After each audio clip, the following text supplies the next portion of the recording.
Bonjour et bienvenue à la Minute Technique Simulation de SolidExpert. Mon nom est Jérôme et nous allons voir aujourd'hui comment créer une simulation de mouvement en utilisant les blocs d'esquisse. Tout d'abord, il est essentiel de créer une série de blocs d'esquisse dans le cas d'un assemblage pour ensuite utiliser le mode de représentation schématique. Donc sous ce mode, il sera maintenant possible de créer ou en fait d'appliquer des propriétés de masse à chacun des blocs, de même que de définir la position du centre de gravité pour chacun des blocs, bien sûr.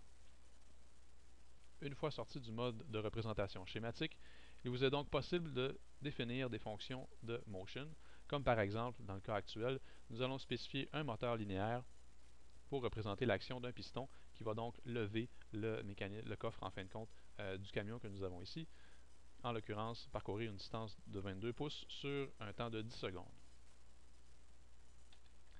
Nous lançons donc le calcul et une fois le calcul complété, nous allons maintenant avoir accès à différents types de résultats. Entre autres, nous regardons ici donc l'évolution de la force déployée par le piston pour lever le coffre du camion, de même que la consommation de puissance, toujours dans une variante en fonction du temps.